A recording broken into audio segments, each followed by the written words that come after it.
morning, good afternoon to wherever you are. Just starting the recording. I hope this is fine with everyone. Welcome to our regional dialogue on climate resilient agri-food systems for Africa, which is an initiative organized collaboratively by Biovision Foundation, World Wildlife Fund for Nature, WWF, and World Food Organization, FAO.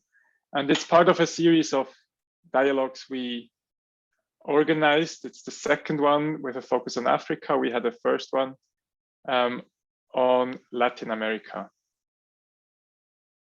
The main objective of these dialogues is really to discuss how the agri-food system approaches can be strengthened in the UNFCCC, in particular also in the Coronivia Joint Work on Agriculture and the Paris Agreement, National Determined Contributions, and how systemic transformation of these food systems following the agri-ecological principles can be achieved. And yeah, these dialogues should support this goal. We want here and today also showcase practical scientific evidence that is in line with the agri-ecological principles, also with a strong focus on soil health. And we want to provide a platform for exchange for the people present here, also to inform you and your colleagues, your peers, in preparation for a meaningful outcome and action at COP27, in particular also in the Coronivia Joint Work on Agriculture. And we have quite a packed, intense, diverse program that should inspire you, provide latest knowledge, evidence on the topics, but also food for thought, and should inspire the second part of this dialogue, which is a conversation and discussion where you really have the chance to ask content-wise questions, but also to share your perspectives, also your situations in terms of what are the barriers you encounter, what are the remaining open questions, what are your doubts in regard to agriculture and food systems transformation, and maybe also related concepts. So we really want to provide you with access to experts, to expertise, to knowledge, and to exchange. Some guidance. So if you have questions, please raise your virtual hand and use the chat function. We have someone monitoring the chat box. And please stick to the time when you make a contribution, a presentation. So without further ado, I suggest we just jump into the presentations with a slight reshuffling. So we start directly with Rachel Besner-Kerr with key messages from the latest IPCC report, Working Group 2. And I leave it up to Rachel to present herself quickly. Thank you very much. Thank you so much, Fabio, and I'm privileged to be part of this panel. My name is Rachel Besner-Kerr. I'm a professor at Cornell University in the United States, but I also have the privilege of working in Malawi and Tanzania for over 20 years doing research on agriculture and food systems. But today I'm here to speak as one of the authors of the recent Intergovernmental Panel on Climate Change report and how it relates to agriculture and food systems. I was one of the coordinating lead authors for the chapter on food, fiber, and other ecosystem products. And our report focused on climate change impacts, vulnerabilities, and adaptation. So it's in this vein, in this respect, that I'm speaking to you today. And one of the core messages of the report is that climate change is placing increasing stress on food systems around the world. So no food system is left untouched by climate change impacts already. But there are particular regions of the world that are more vulnerable. So there is, since the last report by the IPCC, there is much more and much more robust evidence of observed impacts on food production systems, including the slowing of agricultural productivity over the past 50 years from heat waves, droughts, and other climatic extremes, particularly in mid and low latitudes. So sub-Saharan Africa, one of the regions particularly affected by climate change impacts. In addition, impacts on livestock production by extreme heat, declining productivity and pasture quality, and underlying impacts on the ecosystems which support our food systems. So things like pollination and soil health have had negative impacts. That's on the land, but we also see a very strong scientific evidence for impacts on fisheries and ocean food systems, inland and oceans, with decreased yield of some wild fish populations, as well as moving both in marine systems, terrestrial and freshwater species, wild species moving to other areas because of no longer being able to live in the region where they previously were occupied. So in addition to these kind of longer term impacts observed, we also see increased evidence of the impact of extreme events that lead to food shocks in all production systems, so in crops, fisheries, aquaculture, livestock. So this is things like droughts, marine heat waves, floods that can lead to a reduction in food production and an increase in food prices, and a decrease in the diversity of foods available to people. And these climate extreme events, our assessment found that millions of people have been exposed to, have experienced acute food insecurity as a result of these extreme events. And Africa is highlighted as one of the global hotspots for the impacts on food security, on increased levels of acute food insecurity because of climate change extreme events, along with other regions such as South Asia, Central and South America, and the Arctic. And so it impacts not only overall staple production, but also diversity of foods. And this has implications for malnutrition, increased malnutrition because of these extreme events, with particularly vulnerable groups to food insecurity and malnutrition being indigenous peoples, small-scale food producers and pastoralists, and low-income households. Within those households, children, elderly people, and pregnant women, particularly at risk from malnutrition. In addition to the direct impact from an extreme event, the scientific evidence also points to these cascading events where you have multiple things happening at the same time. So you might get an increase in food contamination from toxins, for example, from aflatoxins, for example, in crops, alongside a reduction in food, alongside increased heat stress leading to people no longer able to work in the fields as often. And all of these things can simultaneously lead to increased food insecurity, reduced income from food production, and reduced access to safe and nutritious food. These are observed impacts I've been talking about so far, but we also projected what is projected for the future. What does the evidence point to in terms of the future? And unless there is very significant reduction in greenhouse gas emissions, there are many risks for the future. Greater water scarcity, greater risk of severe food insecurity, and the potential for multi-breadbasket failure, where you have multiple major food producing regions of the world experiencing simultaneous food loss at the same time, in addition to the risk of some regions of the world becoming no longer viable, no longer suitable for crop production or livestock production. And so the risks, again, unless there is significant reduction in greenhouse gas emissions, are very severe in terms of food systems around the world. But the good news is that in our assessment, and this was thousands of papers that were assessed as part of our report, we found that there are already a number of adaptation solutions out there that are feasible and effective.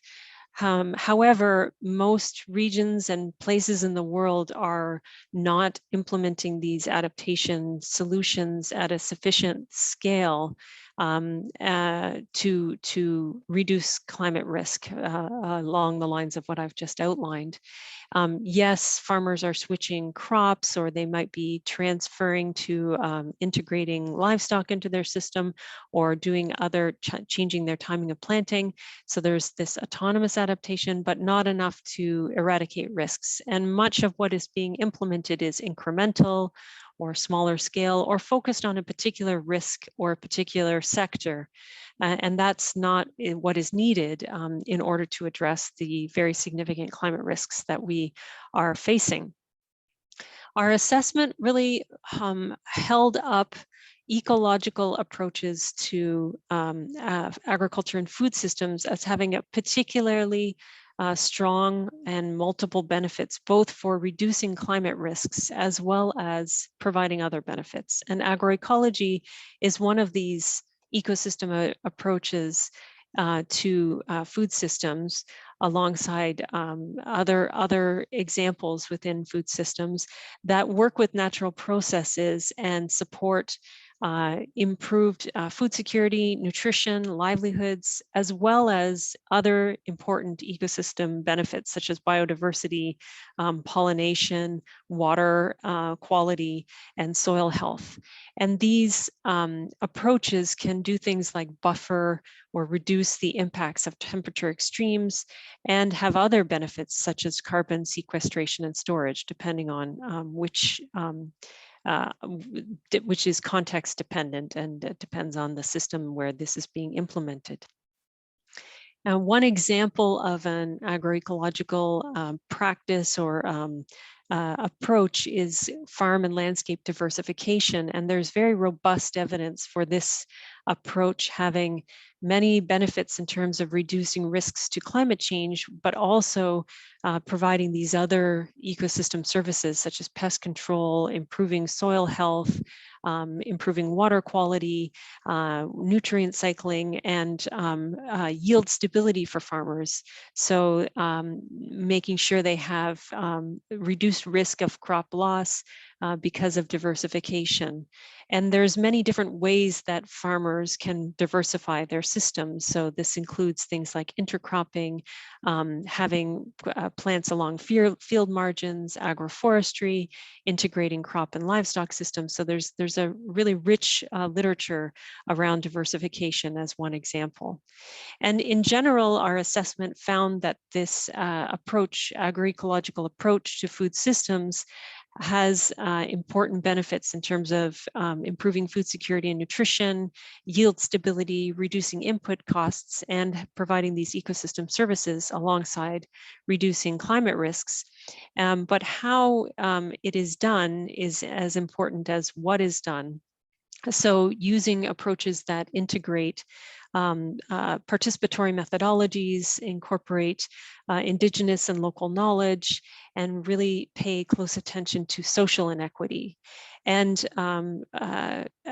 agroecology in general holds up these principles of things like co-creation of knowledge and fairness in the food system. And so those that are implementing agroecological approaches go beyond practices at the field level, but really pay attention to these broader approaches, including inclusive approaches and participatory approaches, to make sure that they lead to benefits in terms of social inequities and addressing those who are most marginalized within food systems. But the evidence of agroecological approaches indicate that additional policy support is needed to address some of the other factors that lead to vulnerability. For example, disincentives within policies and market systems that support large-scale monocultures, limited capacity and knowledge of these agroecological approaches, access to land, water, and seeds, and other factors. And overall, in terms of adaptation approaches, our assessment highlighted the importance of integrated and inclusive solutions that lead to transformative food systems. So it's not a sort of technological solution that's going to really significantly reduce climate risk, but they need to be integrated multi-sectoral solutions that address social inequalities and have differentiated responses based on climate risks for a given region. One example that was highlighted, for example, is having school-based meals that draw on local food production that is itself supported to be sustainable. And this is an example of addressing food insecurity within school children while also supporting smallholder farmers' livelihoods. And finally, we noted that there is significant synergies between these integrated multi-sectoral options that address multiple sustainable development goals. So not just addressing climate change risks, but also addressing these other sustainable development goals. And I think with that, I am going to hand it back over to Fabio and look forward to the discussion that follows. Thank you very much, Rachel, for this very comprehensive summary of your review, IPCC's review of latest evidence, and this impressive, well, I think it becomes very clear that we need to move, that we need to change things, that action is needed, and also you showed indications on what direction we can and should move. And I'm looking forward to the discussion here on these aspects. With that, I would like to hand over to Ayman Ami, if that is, yeah, great to see you already turning your camera on. Thank you very much for being here. Ayman is here as representative for the next COP27 in Egypt, and is also spokesperson of G77 and China, and will give us some insights on current, well, different issues. By the way, I'm replacing here our moderator, so my apologies for not introducing you properly. But yeah, we look forward to some insights from COP for the next COP on these topics. Maybe also other issues you would like to share with us. Thank you very much, Fabio. Thank you so much, Fabio. My apologies once again, because I just entered the meeting in the middle. I logged in, but I had something to do, so my apologies again. And thank you so much for inviting me for this event. Colleagues, as you know, that Egypt, of course, will be hosting COP27 next November. And in fact, agriculture comes one of our main priorities as presidency. For issues related to agriculture, we have two tracks. The first track we call 1.5 track, and this is something not to do with negotiations. And we have the presidency can do some of its inputs and have its influence on these issues. And we have the country-driven process, which is on the agenda items of the COP itself, which is Coronavia. You introduced me as G77 and China lead coordinator on agriculture, but this will be for a very short time, even before the commence of next SBs, as I will step back representing the presidency. So we have to be from equal distance from all parties. So this is concerning the formal track of negotiations. Let me start by the later, just to give you a quick review about where we are standing right now and what we are expecting. You know, Coronavia just they had a roadmap of multiple workshops.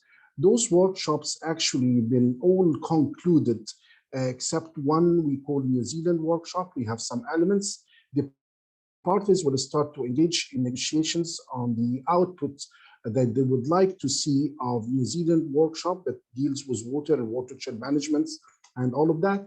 And it will come back with a resolution or a decision on the latest elements that they would like to complement the whole roadmap of Coronavia. After that, what it's expected from the parties is to decide about Coronavia future itself. In this regard, we have multiple options by the parties. Everybody had, of course, this is a good thing that they had already agreed on implementation.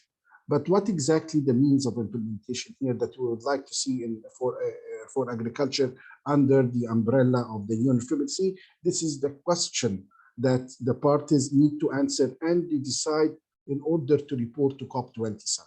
One of these options is to have flagship projects that highlights both adaptation and mitigation as possible. This was idea primary from G77 and China, and represented some parties of G77 and China, just to be honest with you. And as well, there is a African position is to have an entity on for agriculture, like an expert group, open-ended working group.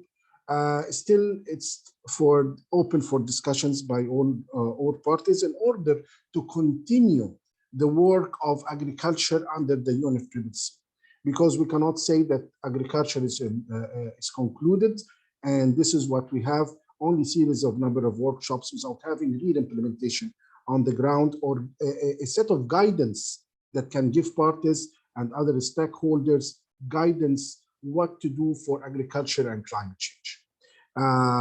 So this is what we are expecting to see in COP27, something concrete that comes out for agriculture.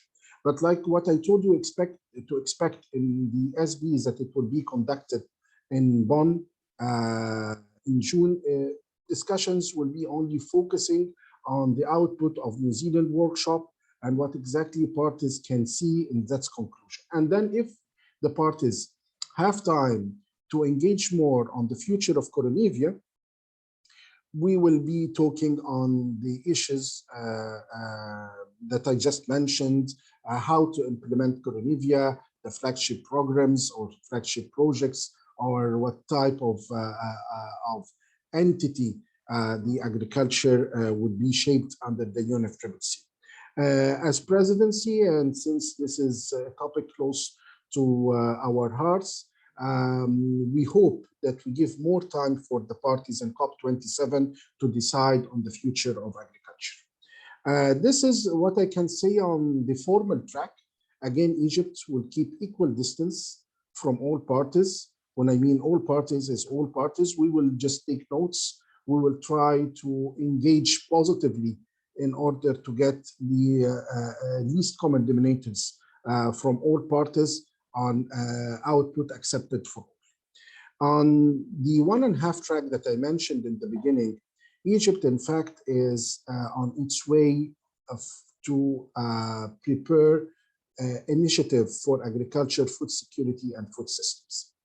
The banner is quite broad, and it composes a lot of elements, but we hope that we can bring something together in this COP. We are planning to have a thematic day dedicated for agriculture. And in this thematic day, it will start from 9 o'clock in the morning up to 7 p.m. in the evening. Of course, a lot of experts, including some of yourselves here, would be invited to this in order to shed light on the importance of agriculture, the new solutions, how to tackle the food security issue, the supply chain issue, the value chain issues. We will have a lot of things to be discussed during the day on both expert level and even on the policy level from the ministers themselves.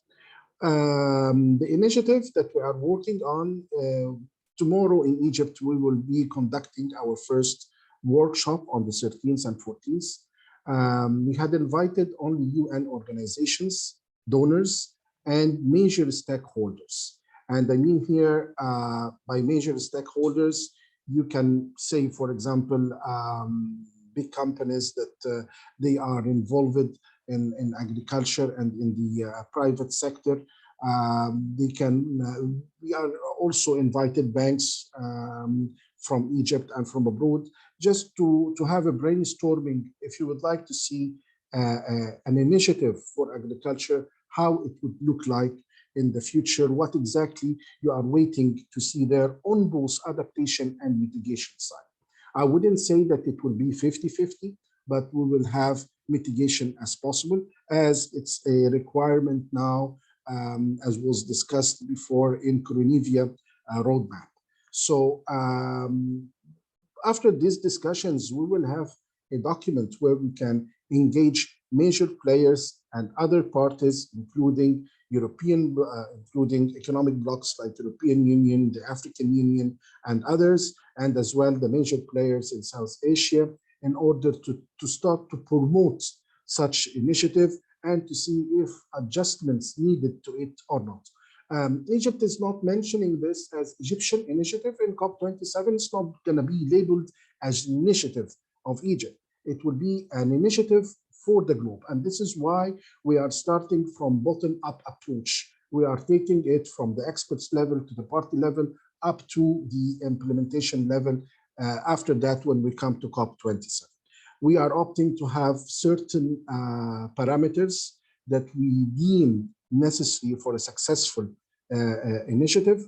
Once it's there, we will share it with some parties, including yourself and of course and others, in order to gather a lot, as much as we can, from parties and the NGOs and other related agencies to take part in this initiative and to try to contribute to its outcome. I can tell you that tomorrow, for example, FAO, IFAD, UNEP, WFP, Climate Eat, from a lot of agencies, they are coming to this workshop, either physically or remotely, to start to brainstorm. And we had just put a plan on how this workshop will work in order to see a delivery by the end of workshop on the items that it could be applicable for parties, especially developing country parties, in worldwide, paying respects, of course, to the special circumstances of Africa. So this is in general the situation that you're going to see in the COP27 itself on the formal track, and then one half track for the thematic days and for the initiatives. We have similar initiatives. Of course, it will be for climate finance. Another one will be for water. We have Adaptation Day. We have Gender Day. So we have a lot of thematic days that it will take place starting from the COP itself. We can say the third day of the COP up to its conclusion. Of course, we just try not to mix the World Leadership Summit that it will take place on the beginning of the COP. That time will not be applicable to have thematic days, of course. So the thematic days will start on the 9th. And of course, you have my contacts. I would be glad if you would like the COP presidency to reflect more on the design of the COP and the charting of the COP, not only for agriculture, not only for water, but for all your questions. Thank you so much, and back to you, Fab. Thank you so much, Ayman, for this very helpful a lot of information, actually. In particular, the update on the Coronivia roadmap and what the plans are at COP27. It's great to hear about your plans to give agriculture and food systems a specific place to be discussed in the climate space that merits also and reflects its importance in the climate topic. So yeah, please keep us updated. And I'm also, I think everyone involved here is very interested to see also how this initiative will look like. And we are more than happy to contribute through the different channels.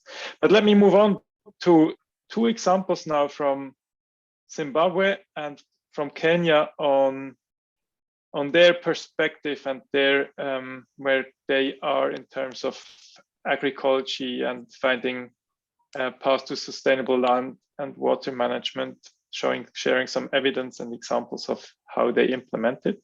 So let me start with Zimbabwe, Mr. Dumisani Kujibayo. My apologies if not spelled out correctly. Please, you have 5 to 7 minutes to share your experience from Zimbabwe. And then we move on to Kenya. Floor is yours. Dumisani, we cannot hear you yet, but we see your slides.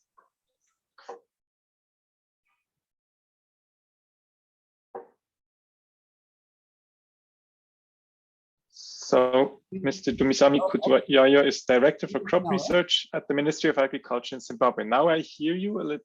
Can you hear me? Okay. Yes, now you. The Thank floor you is yours. Is it moving? Let me see what's happening now. I want to move the slides. Oh, okay. It's done. All right. So in Zimbabwe, we are saying that we have also suffered from the effects of global warming and shifts in the pattern of rainfall, increases in the proportion of the bad seasons in terms of frequency and intensity. The extreme events have been bad on us, Cyclone Idai, Cyclone, all these have been coming us and causing a great problem to us. So farmers are now practicing agroecology, obviously with participation of academic institutions and national and governmental organizations. So I will give you some examples of ongoing projects. The first one relates to push and pull for the control of fall armyworm. And for example, in Mrewa district, it's being implemented by ourselves, where we are looking at the legumes such as cowpea and velvet being used as push crops, and also the grass as a pull crop, the brachiaria. And then we have the maize and lab intercropping. It's being done at the moment in Zimbabwe with participation of CIMIT.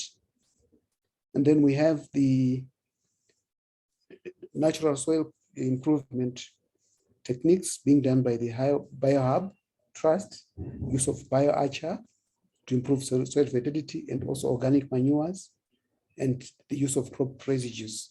These are being upscaled as we speak now. Then we also have the issue of fisheries, integrating them with poultry. The poultry manure is being used to promote algae growth in fish ponds, and the wastewater from the fish pond is used for irrigation. And then we also have the issue of climate relevant livestock production practices being implemented under the auspices of a project on livestock improvement systems in Zimbabwe, mainly in Matabeleland South, North, the Midlands, Masvingo, and Mashonaland East. It revolves around fodder management and conservation, water harvesting, manure management, and also crop and livestock integration. And then CIRAD is working with us in Mrewa district, where they're looking at maize legume intercropping, particularly to see the effects of these interventions on soil carbon sequestration, and also looking at the agroclimatic services and their impact on soil fertility management.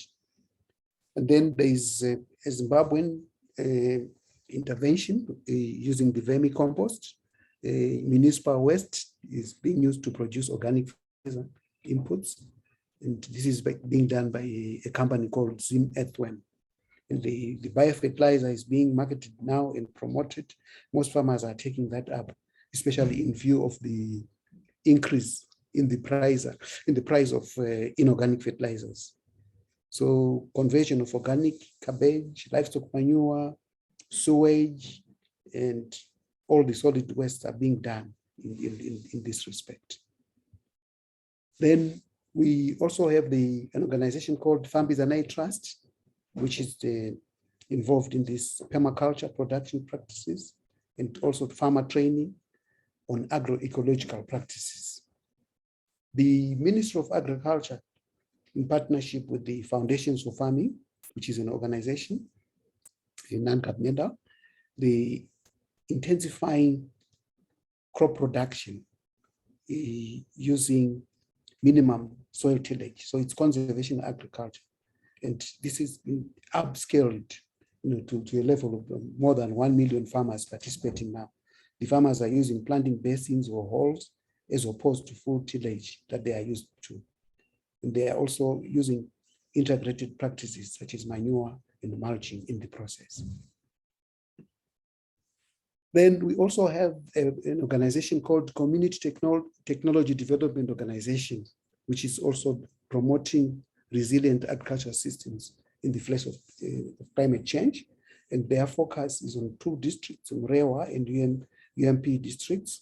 And they are using legumes and traditional grains such as sorghum and millets as resilient crops to mitigate against the vagaries of climate change. Then what are the options for upscaling agroecology practices? We are talking about the promotion of the wide use of natural soil improvement techniques, such as bioarchaea, which I've already talked about, organic manures, crop residues, and mulching. These are being done at this point in time. Then we have the promotion of the use of natural pest control, like the push and pull, then the cereal legume intercropping using the velvet bean, cowpea, and cereals so that they can enhance biological nitrogen fixation. Then crop diversity using the traditional grains, the promotion of the use of inoculants such as rhizobium for soybeans and sugar beans, so as to promote soil fertility. Then also the promotion of fodder crops, the intercrops, cover crops for providing animal feed and improving soil fertility. Then adoption of minimum soil tillage, which I've already alluded to, and also improving soil microorganisms. The promotion of breeding and use of resilient livestock breeds, so as to get more milk with less feeds. Then growing stress-tolerant crop varieties and improving soil water management. And promotion of tree crops such as acacia and sesbania to improve soil fertility. Then what else can we do in terms of upscaling practices? Is identifying specific farmer needs on agroecology, then participatory approaches, and so that we can then implement agricultural ecology through innovation systems or platforms, and setting up agroecology living labs so that farmers can experience and also evaluate the impact of the agroecology. And also establishing farmer field schools for training, demonstrations, learning, and also reflecting on agroecology with the farmers. Not forgetting the strengthening of public and private partnerships on scaling up agroecology practices. And in terms of policy, we are looking at including farmers in defining the policies that govern agroecology, meaning that we have to establish and revise the policies on trade, secure markets, so as to get agroecology adoption increased. Then adopting regulations that give incentives to all farmers towards agroecology, and also securing farmers access to land and inputs, securing farmers access to affordable certification of organic, for example, which is agroecologically pro. Then introducing more direct incentives, for example, payments for ecosystem services. It's a policy that can be explored. Then improving access to finance to support smallholders to transition from reliance on inorganic inputs towards agroecological systems, though giving incentives to the farmers in the procurement of food so that we support agroecological farming as opposed to conventional. Then ensuring strong farmer-led bottom-up knowledge and research systems are in place, not forgetting the value chains in terms of supporting ecological sound and economical viable value chains. Then we also need to increase the agroecological research and development and the extension services in terms of the provision of adequate finance by ensuring that the adoption of these farmer-led and participatory research approaches by research institutions are in place, and also supporting farmer-to-farmer knowledge networks to develop a sharing of learning experiences on agroecology. And also the issue of building or strengthening extension and education services to promote agroecological technologies. Thank you very much. Thank you very much, Dumisani. A really impressive and comprehensive overview of what's in the making and what elements are further needed, and your plans in Zimbabwe to put all these elements and principles of agroecology together. I'm sure there will be many follow-up questions. But we'll find time for that for sure. But before that, I would like to hand over to Veronica Ndetu from the Climate Change Division in Kenya to share her perspective, the Kenyan perspective on these topics. And yeah, but really thank you again, Dumisani. I look forward to discussing some aspects of what you've presented, in particular, probably also what the needs and constraints for moving forward quickly in these regards are. But first, to you, Veronica, thanks for sharing your inputs. Again, if you can stick to 5 minutes, 7 minutes max, that would be much appreciated. Thank you. Floor is yours. Thank you so much, Fabio. I think I will not share my presentation. I'll just talk, and I want to appreciate the opportunity for having to make this presentation. I believe I'll make it in 5 minutes. So I need to start that by saying that in Kenya, there are common practices that, like has been said earlier, sometimes are just autonomous adaptation by farmers, where they do certain activities to ensure that they diversify their food resources, and also they are able to live within the year. And these things include things like intercropping, crop rotation, having a mix of enterprises within one farm, like having livestock and crops with fish, livestock and agroforest and all that. However, the government of Kenya has been promoting not directly agroecology, because the Kenya policy and its NDC recognizes climate smart agriculture as the approach through which to implement climate action. But a lot of the practices that would be dumped climate smart agriculture have a lot of interlinkage to agroecology. And so the Minister of Agriculture and the government of Kenya has been promoting what we call the indigenous food crops. We have many names for them. Sometimes we call them orphaned crops because they had been abandoned before, and then farmers have now come back to them. Things like promoting the small stock like the chicken and having it integrated within the farms. On-farm food storage, because there is a lot of wastage in Kenyan produce, and also as the climate risks increase, we have a lot of unforeseen rains coming at the time that farmers are harvesting. So promotion of on-farm food storage has become a major issue in this country, where we are promoting things like the hermetic bags and other on-farm food storage facilities.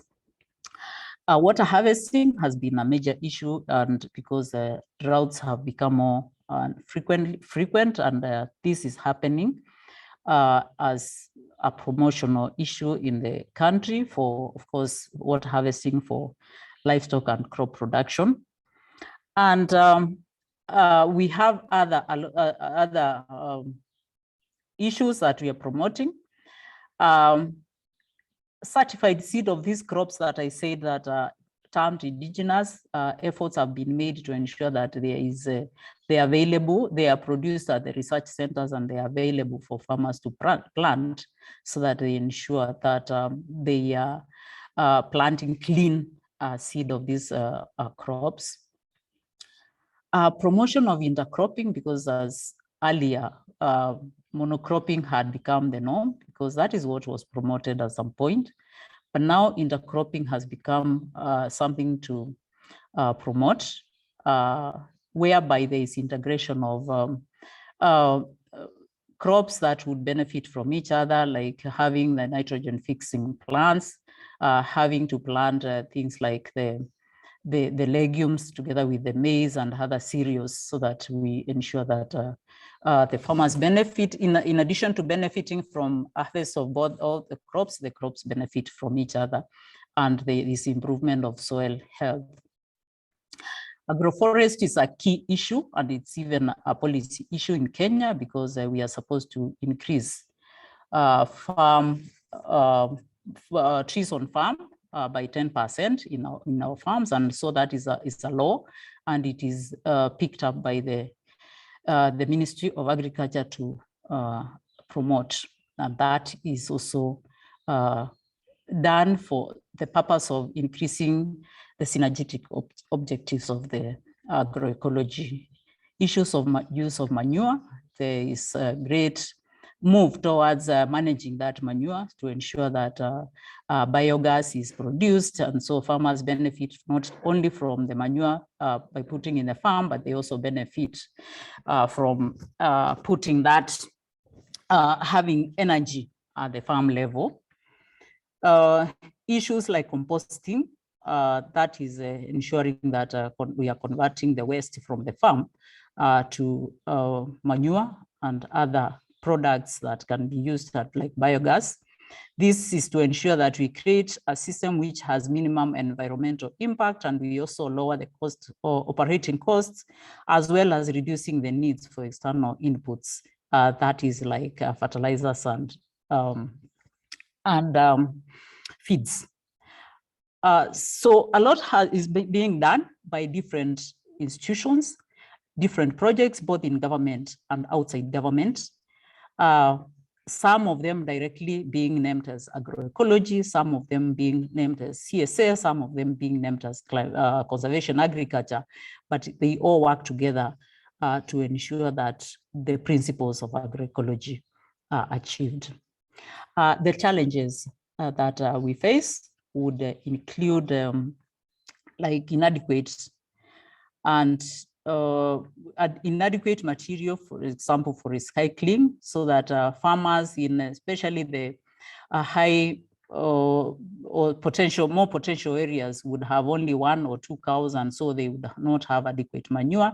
Neither would they have adequate materials to make into compost, because there is competition between the users of those materials, so that becomes a major challenge. The issues of like kind of excluding external inputs would become a problem in situations where we have pest and disease invasions, like the locusts, the fall armyworms, because then there are no available bio inputs that would be like for use by the farmers. And I think that is an area that needs to be looked at. Biopesticide and other available bio inputs that would be used for these pests and diseases are required if we are to really make agroecology reality. There is also this being agroecology being a basket of many practices. There is limitation on quantification of the clear benefits. And so also the quantification of the incentives and saying that this is what I have benefited from practicing agroecology is still an issue that needs to be done. And also that the extension and advisory service providers are not yet clear on, most of them are not clear on agroecology. And so they do not really go into out of their way to promote agroecology. Where is their potential? We need to be able to create awareness on the practical and have field demonstrations on the agroecology by having a step-by-step practices, demonstrating the benefits and also in terms of the yields and in terms of the income that will come. Because the reality is that farmers would want to really do what gives them let me say maximum benefits from the things they do. So really we need to be able to package this information in terms of when I practice agroecology, what am I benefiting, other than just giving it like a blanket kind of statements without quantified kind of information and data. We also need to be able to promote through implementing specific projects on agroecology. Most of the practices that have been adopted mainly by farmers have been adopted as a result of dissemination of these practices through projects that are specifically geared towards demonstrating to farmers that these things work. So I think we still need more of specifically targeted projects that would promote agroecology. There's also the issue of increased stakeholder interest, and so this needs to be taken. We need to harness this so that we can be sure that the interested people or farmers would be able to implement this at this particular time when they have interest, because with the time farmers lose interest in something particularly that they do not understand. And I think there is already a wealth of indigenous local knowledge within the farmers in Kenya, and which we need to harness and be able to validate and upscale within this country. Thank you so much. Thank you very much, Veronica, for your honest insights and thoughts on agriculture and related concepts in Kenya and where you stand. Also sharing some of the needs or quantification of benefits, the need of additional support for extension advisory services. I think it's important to also name and share these needs, so the group gathered here and allied people also know where to tackle things and where you could need additional support.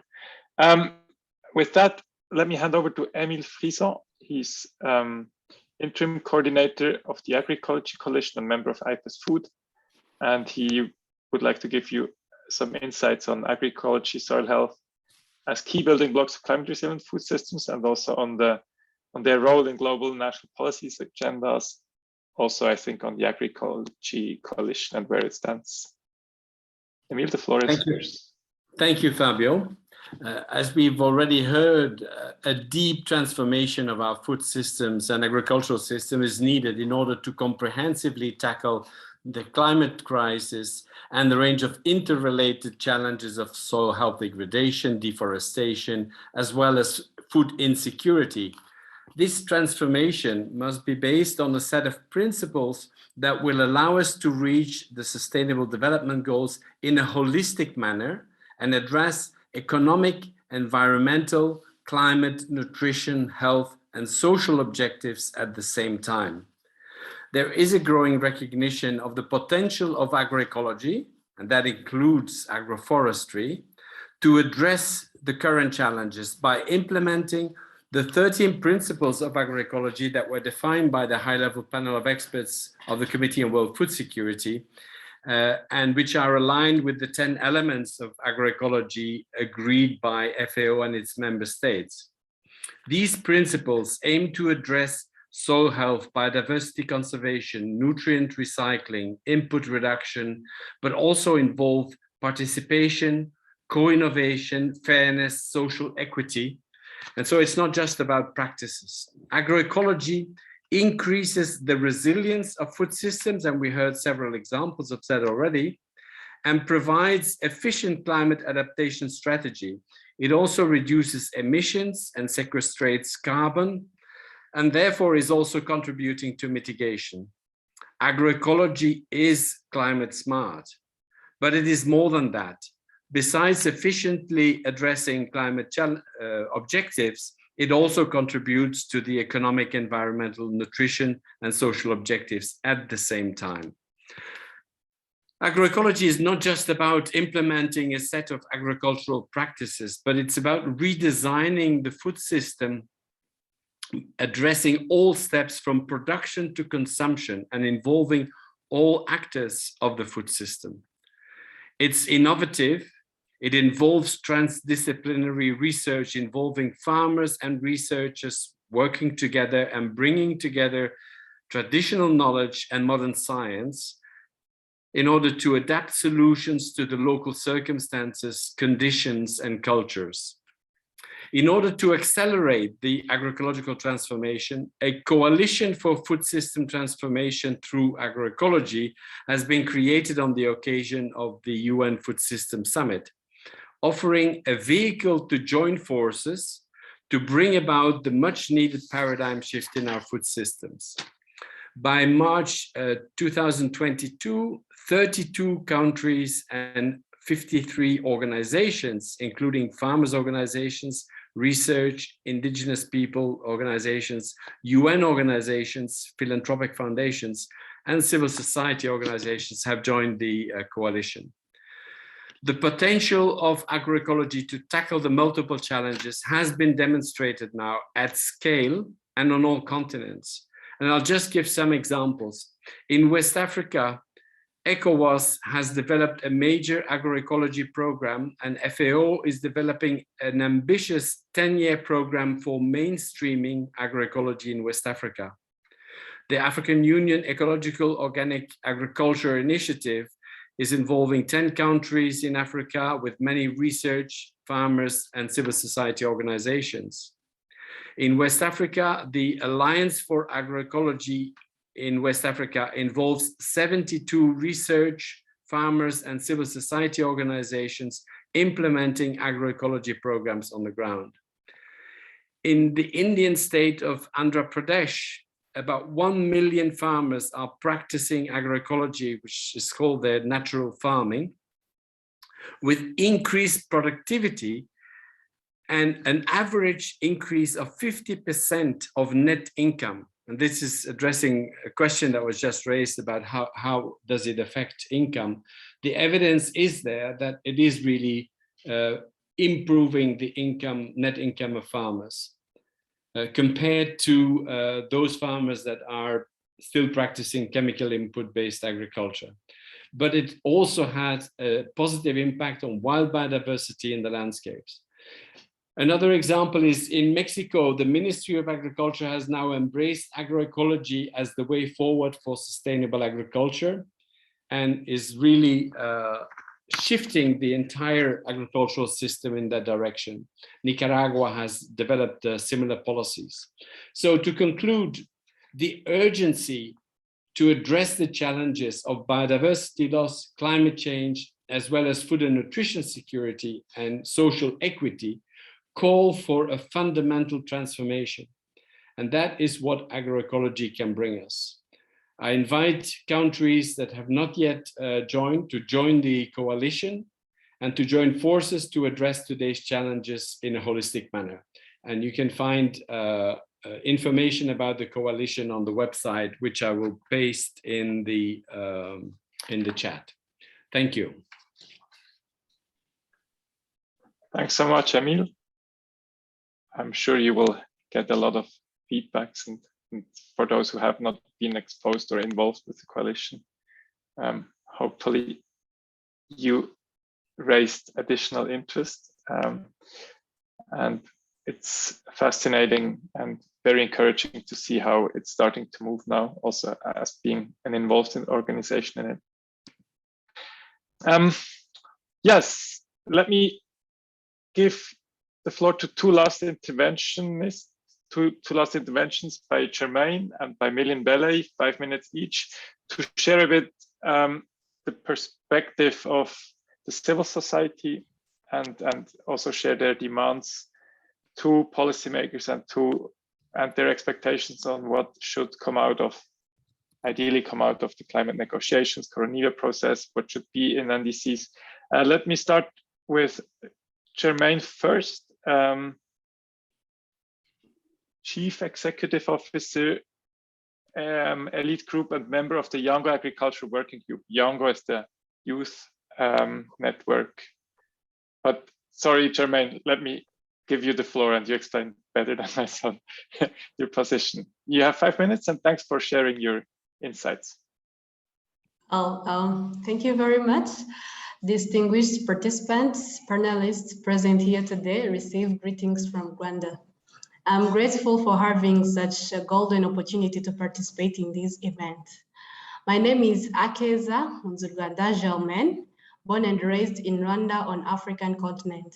I am Chief Executive Officer of Elite Group, which is a group of 5 young girls trying to find solution to mitigate climate effect caused by agriculture.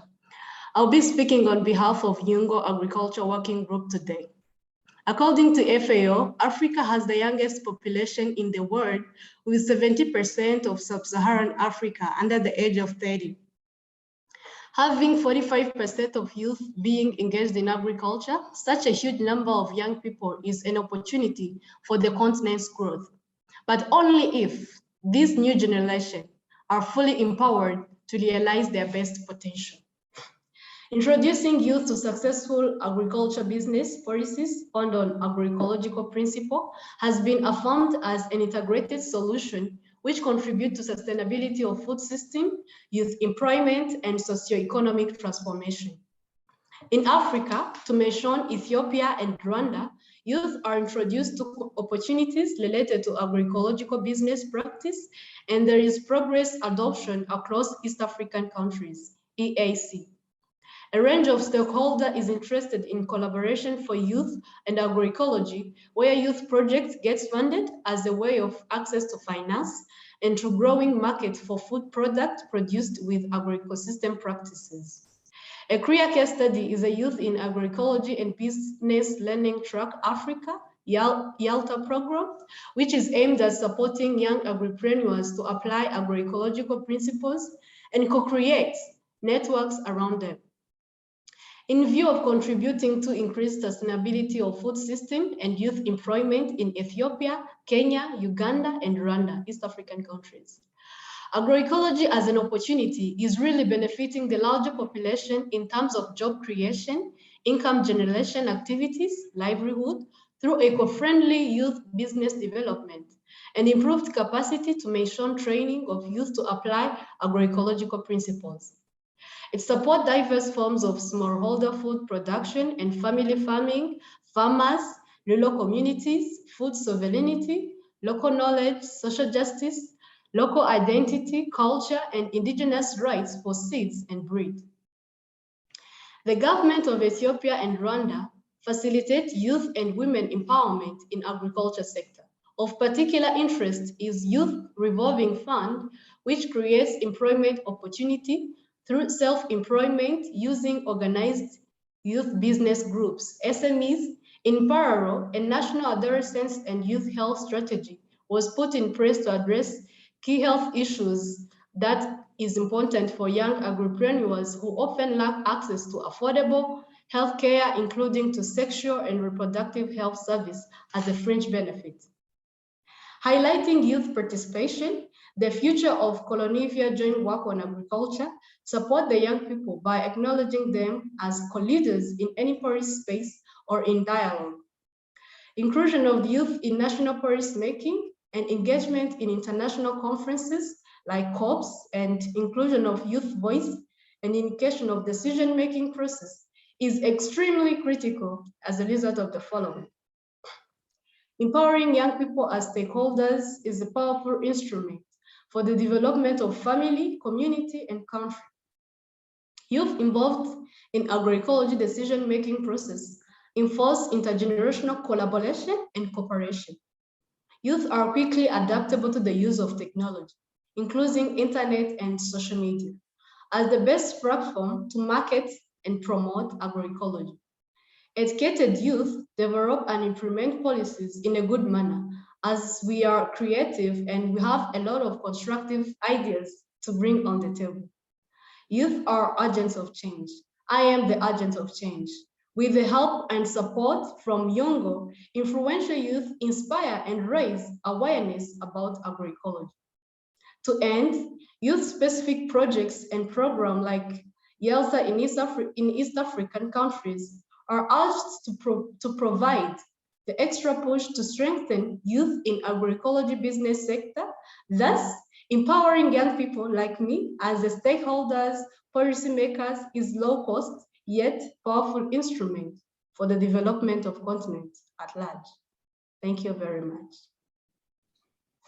Thank you so much for your inspirational words. I think hearing from youth, from you, agroecology as an opportunity, as an economic opportunity also for youth, for jobs, for the future. Yeah, very inspiring, nothing to add there. And hopefully we find also links and relationships and the network that supports you in this endeavor in this group here. And with that, thank you again. And I hand over to Million for the last 5 minutes input before we have still some time for exchanges. So already start to think also about some questions, follow-up questions. You can post them in the chat, but also, of course, raise your hand in the last 15, 20 minutes of this call. But now first, Million, please come in. Million Belay is General Coordinator of AFSA, African Food Sovereignty Alliance. Yes, the floor is yours. Thank you very much, Fabio. Thank you, Biovision, for inviting me. I think I was really happy sitting and listening to some of the presentations. Really hopeful, especially the presentation from the government of Zimbabwe by Dumisani and Kenya by Veronica was very much encouraging. Because at the end of the day, if we want to scale up agroecology, make it a practice, I think it has to be recognized, it has to be implemented in the policy of governments. So this is very encouraging. I think it looks like the tide is turning towards agroecology in general. And what I beg the African negotiators mainly is for the future to base their negotiation on hard science, on the available science, and also on social reality. I was asked to speak about the social dimension of climate in terms of the climate resilience, climate resilient agriculture or agroecology. I think the social dimensions include equity and social inclusion, human rights, participation, governance, cooperative solidarity, education. There are other factors also. These are the main ones. As we always say, Africa's climate agenda is mainly related to food, the production of food, and the food system in general. I'm not saying that there are no other dimensions of climate or the impact of climate, but mainly on food.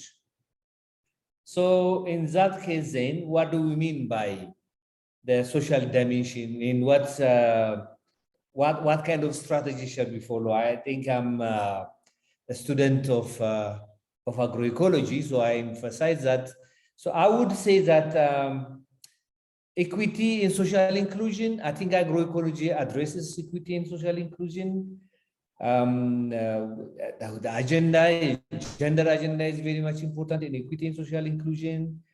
The marginalized people, including the marginalized people, their knowledge is important in equity, social inclusion. And as we know, agroecology is inclusive. In terms of human rights, I think the right to food is probably the most important aspect of the social dimension of the climate change. Right to, the rights or the responsibility of governments to ensure that food is available, accessible, stable, and Okay, people have agency and sustainability. you And seem to have a all problem with that. Okay, you're back, Million. Sorry, you were out for like 20 seconds, but before really, you were sorry. loud and clear. All good. Please It's continue. sorry. So the rights of government, the responsibility of governments to ensure that food is produced in the right way, and people have food on the table. There's accessibility, availability, usability, and all that is very much important. And governments are accountable. So right to food is a critical agenda, and at the heart of agroecology is the human rights. I know most of governments don't like when we talk about human rights, but as I say later on, it's very much important. Participation, I think it participates almost everyone, including government actors, mainly local communities, including women and children. In terms of governance, the governance of the natural resources, the governance of their culture, governance of the whole food system will be in the hands of the people who produce food, who manage food. So that would take the governance of our food system from the corporate agenda to people's agenda. So agroecology is also very critical in that. In cooperative solidarity, I think Cyclone Ida in Zimbabwe, there was a research after Cyclone Ida, which was conducted by a collaboration of universities and government agencies. And one of their conclusions, there's a number of conclusions, is agroecology encourages people's cooperation. Those who are practicing agroecology are much more cooperative. And so in terms of education, also it includes traditional ecological knowledge, So it's very, very critical that we integrate the social dimension for 4 reasons, shortly. One reason is they're already recognized in climate agreements, in major climate agreements. So including the climate, the social agenda doesn't ask us to do some much more. It's already included. And also including the social dimension is a prerequisite to respecting to the rights of farmers and fisher folks, in general, the rights of citizens. So that's very much important. And much more importantly, or equally importantly, including the social dimension, increases the effectiveness of policies. Policies will be much more effective because they will participate, those who are vulnerable and will be facing the crisis of climate change. And finally, the effectiveness of policies will be enhanced because they will be integrated into other agendas like the SDGs, the SDGs in other international agreements. So the social dimensions of climate change are very much critical. Thank you very much. Thank you so much, Milian, to share your thoughts also on the social dimension. We've heard a lot on the practical elements and the practical principles of agroecology, which are key, but are not sufficient in really helping us to transform the food system to tackle these crises, as also explained by several of you. So with that, we have 15 minutes left, which we would, Milian, can you please mute your microphone? I think I have an echo from your computer.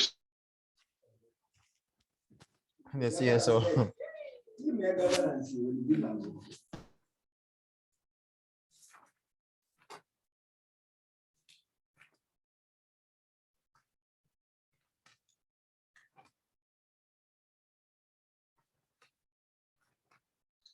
Okay, I was muted as well, so sorry for that.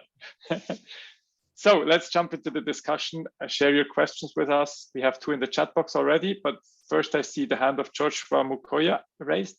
So I would like to give you the floor first to share your input question. George, if that is fine with you. Thank you very much. Thanks, moderator, and thanks, colleagues. Thanks all those who have made the presentations, very useful presentations. My first observation would, it's a pity that Ayman left, but I saw Riyadh Balagi here from Morocco. My question and kind of a comment will be, it will be interesting to see what will be the relationship between the program that Egypt as presidency is proposing vis-a-vis the AAA that was adopted in Marrakesh, because we seem to have a tendency of having a proliferation of very many initiatives instead of consolidating those that we have, and what with the relationship also with the AOI, the African Adaptation Initiative. So I think we already have those two. So what is this new one doing? And I will talk briefly about the negotiations. George, the first question, please. Yeah, the first question, if there's no one reacting to it, we will make sure that we can forward it to Ayman and share his response with you. But please go ahead with your remarks about the Coronivia negotiations. But Riyadh is here, and I see his hand is up. I think that would be good if he can follow through. Yeah, on Coronivia, I think I hear what all colleagues and all the experts are saying, and I personally have no objection as a scientist, as a policymaker on the term agroecology. But when you are negotiating and trying to find a balance across all countries, all parties, and therefore we refrain, and I want to repeat this, we refrain from discussing concepts, because we cannot agree on concepts in negotiations, because an international policy framework that you integrate some concepts of which all countries are not on the same page, are not in agreement, it becomes a problem in implementation. And you realize that pursuant to both the convention and the Paris Agreement, all decisions are country driven. And so if a country has chosen to use agroecology and the rest, we have no problem. But what is important is that when you're looking at international level, you have to find an understanding that helps to expand and allow flexibility, so that countries that are not, for example, committed to agroecology can use another term. Because I saw a call from Million that African negotiators, and I have many of them here, if we can, we have resisted, for example, including climate smart agriculture. And yet it's a term that it came up in 2010 in a meeting that I convened jointly with the government of Netherlands, because at that time I was facilitating agriculture. So just to assure you that will be, don't expect very much in terms of discussing concepts. Coronivia is not going to discuss concepts. So I just need to give you that. Thank you very much. Thank you very much, George, for sharing these considerations and thoughts. First, I would like to give the floor to Riyadh, and maybe there are some reactions to what you just said, George, about Coronivia and concepts. But first, the floor to Riyadh, please. Thank you, Fabio. Hello to everyone. Thank you, George, for this question. Of course, I let Ayman answer to your question, but just to mention that as an African initiative endorsed by the African Union, which has the objective of helping African countries to cope with climate change in the agricultural sector, we'll be delighted to work close collaboration with next COP presidency and Ayman on agriculture, and to provide help to the presidency to have a common understanding and common view, and to join efforts to answer or to respond to the issues raised by climate change for agriculture all over the world, but in particular in Africa. Thank you so much. Thank you, Riyad. I see a virtual hand raised by Rachel, so please come in.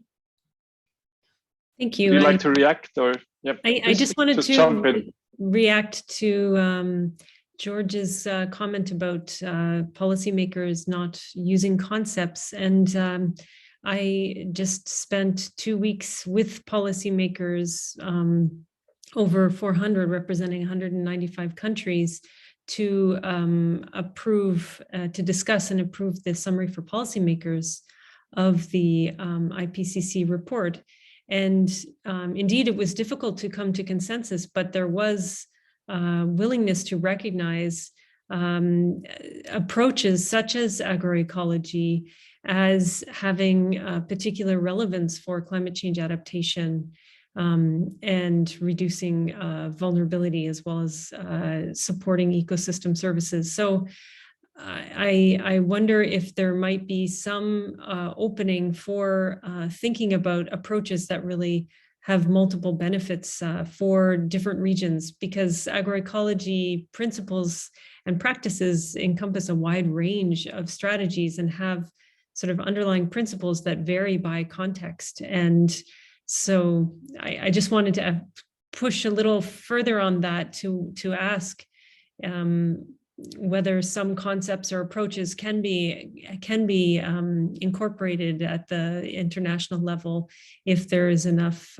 sort of willingness on the part of policymakers. Thank you, Rachel. Any reactions, direct reactions to that? Or you might also come in late if you have a reaction to that. Okay, I see. Yeah. Okay, Emil, come in.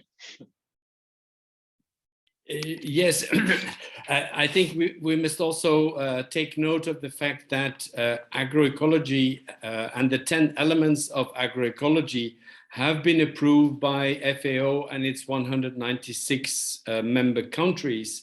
So I think there is, this is not something that needs to be renegotiated.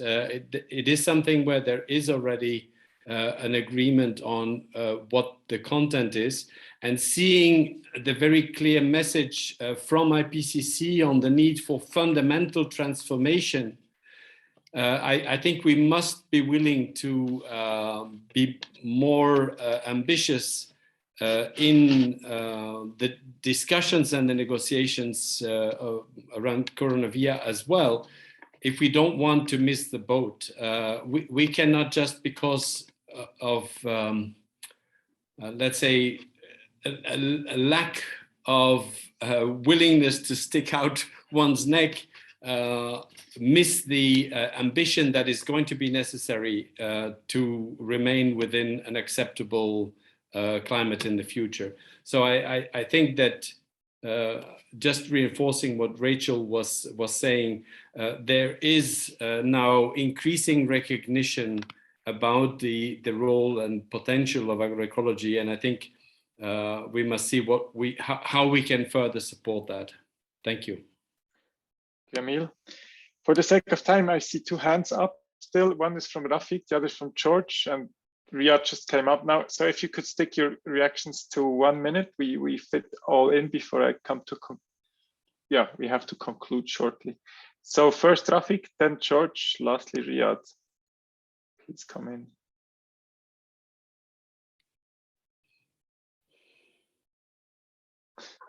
So if Rafik is not available, George, will you come next, please? Now is it okay? Rafik, please come in. Yes. Thank you very much. Thank you for this occasion to speak about Coronavia, agroecology, and all different things. So I agree with George about this as lead coordinator for African group on agriculture. Indeed, agroecology cannot be the miracle solution or any other concept.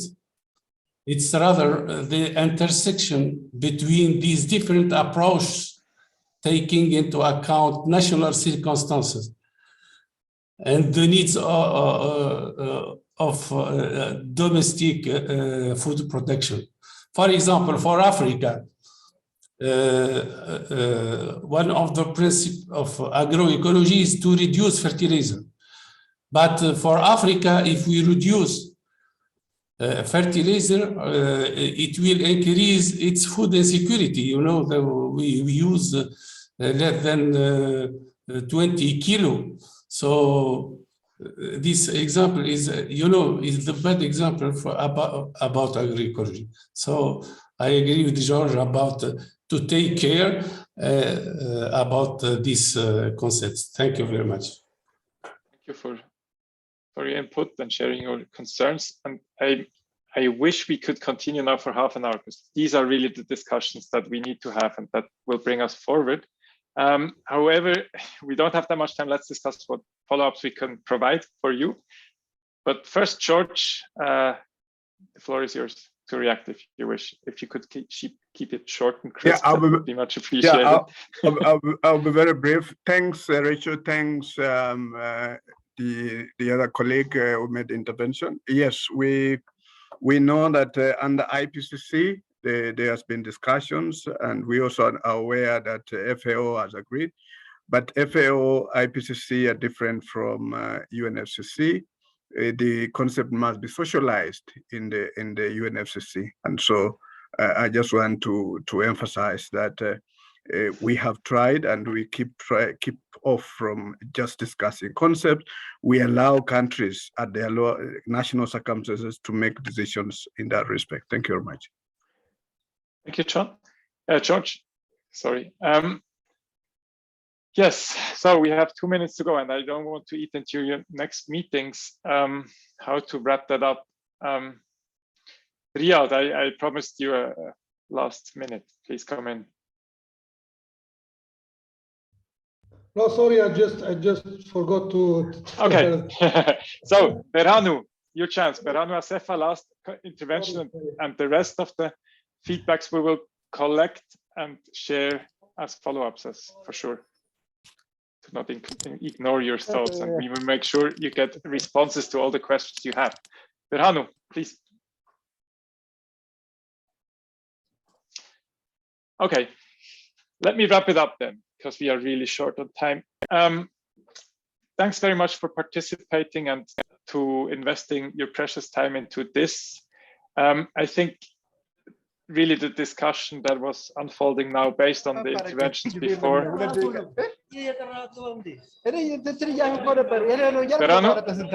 can we mute? Can someone mute Berhanu, because I cannot at the moment? Yes, thanks. So yeah, the discussions we are having is really what we need to follow up upon. The organizers of this dialogue, WWF, FAO, and Biovision, we have also created an online community called Informal Online Working Group on Agroecology and NDC, where everyone can join who wants to follow up on these topics, where we can organize also special peer-to-peer exchanges or special bilateral talks. So I'm going to share the link, as well as please share your thoughts, your needs, your ideas also with us, and we're happy to facilitate a bit more the exchange on these topics if that is something that would help us to move forward towards SPA and COP27.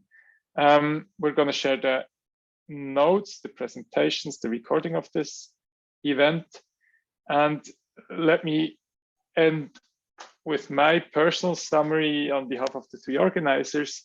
I think, as Million put it, the tide is really turning. We have to start acting, building on hard science. We've heard from IPC Assessment Report 6 what the potential is in agriculture and related concepts, in natural solutions, in co-creation of knowledge, in all that has been discussed here. And it would be absolutely key we come together and build on these common denominators. I don't think it needs to be a fight about concepts, but it needs to be building on these 13 agricultural principles. If you name them agriculture, not so important, but build on this systemic approach, systemic understanding, include all the principles, include the social dimension, and yeah, convince and help everyone on international level, Coronivia, COP27, and also national processes, subnational processes, so we can shift and redesign our food systems for a future. We've heard intervention of the youth networks, so we can create the jobs and the future for all. And with that, I fear I have to close this this session. I see still many interventions and comments. Let me just end with promising you that we will take care of all these things, trying to give you tailored responses. So if you have follow-up thoughts, responsive needs, let us know, write us directly. I'm sure Tanya can share a direct email, and we will make sure nothing is lost and this momentum here for discussion and for mutual learning, and also avoiding misconceptions maybe and misunderstandings helps to move to action. So thank you very much. And I think I take the liberty to close officially. If you want to use the chat to further continue to discuss, feel free, we are still here, but officially I'm closing this meeting, and thank you very much for your contributions and your participation. Thank you very much, Fabio. Thanks a lot. Thank you. Thank you. Thanks. Bye. Thank you, Fabio. Thank you. Bye. Everyone. Thank you, Fabio, and everyone. Thanks, Rachel. Thanks, Emil. Thank you very much. Thank you, Fabio, and everyone for making this meeting today.